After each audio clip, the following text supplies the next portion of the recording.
If you're a gamer in the 21st century like me, then you've probably asked yourself, who invented loot boxes? And how do we go back in time to stop them from being born? Welcome to the channel, my little piblings. Today we're going to be covering the tough subject of microtransactions in video games. Specifically, we're going to be looking at loot boxes. Are they good? Are they bad? Are they kosher? I don't know. We should find out. Now, the whole idea of loot boxes has been around longer than you might think.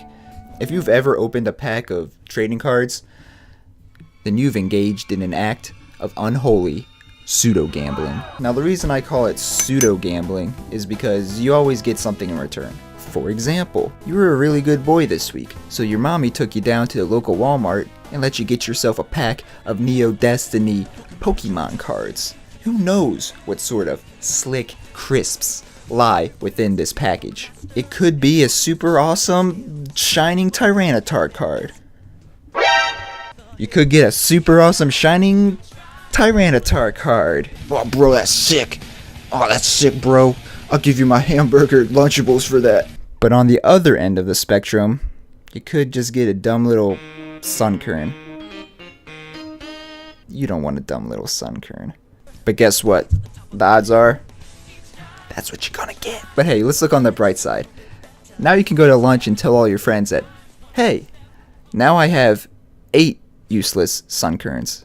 Now, as you all know, this whole idea of randomized goodies found its way into gaming because some company executive caught whiff of their sweet money-making scent, and it's all been downhill from there. Just about every online competitive game has loot boxes in some way, shape, or form nowadays. You got your Battlefront 2s with the star cards that enhance your abilities and give you a competitive advantage over the other players. All you gotta do is spend a little money. Halo 5's got the requisites. Halo 5's got the Then there's Halo 5 with the requisition packs. They give you super awesome weapons to decimate the enemy team. And they also give you butt ugly pieces of armor. Look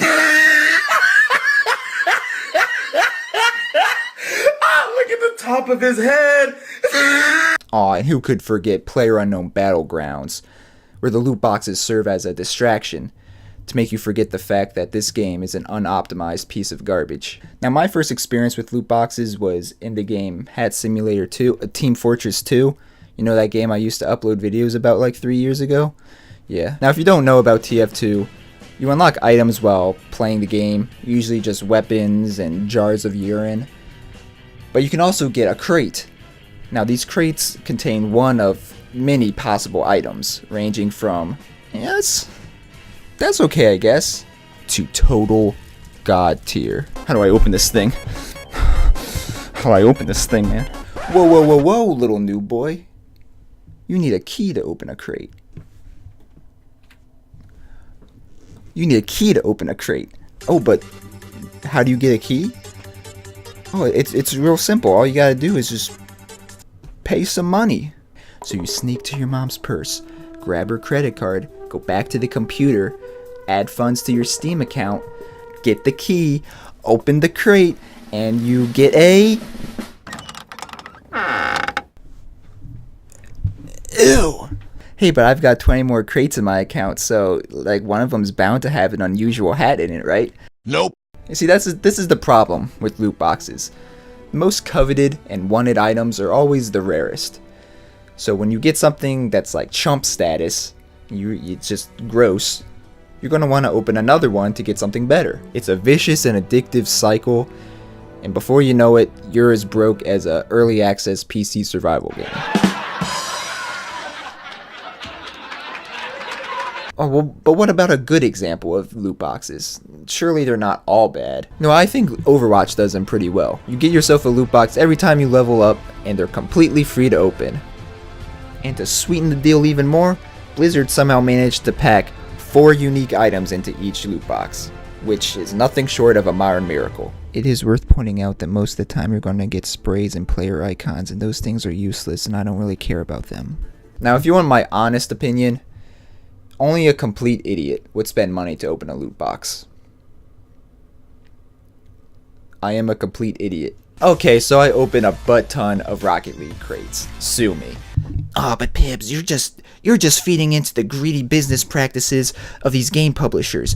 You're part of the problem. I actually think Psyonix is a really good developer, and I don't mind spending money on the keys in that game because the cosmetics are actually pretty cool, and I enjoy playing the game a lot, so stop making fun of me, please. The keys in that game only cost like $1.50. Or $1 if you're buying in bulk. And let's face it, you're gonna buy in bulk. Because just like pizza rolls, you can't have just one.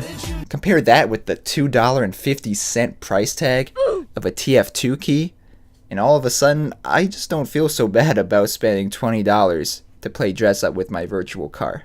But no matter how many painted Dracos I have in my collection, I just never feel accomplished. I spent all this money to get these cool items, but what does it all mean? I'm not a better player because of it. In fact, I could suck just as much as someone that installed the game 5 minutes ago. I just look better while doing it.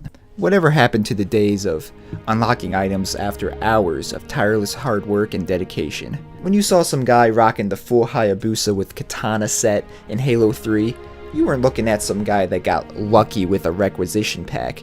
You were looking at a champion that got every achievement in the game. A perfect 1,000 out of 1,000.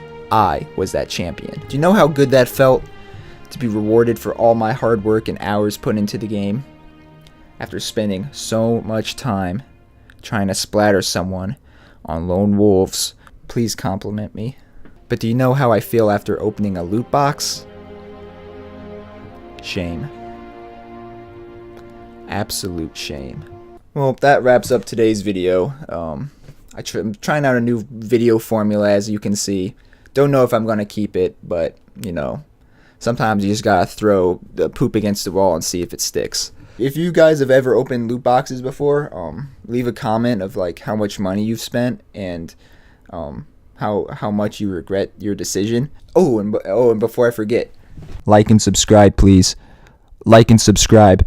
I want to make money on YouTube because I don't want to have to go to work. I don't want to have to go to work and actually have to do things that require skill and physical sort of work. I just want to get money for making like low effort YouTube videos. Please like and subscribe.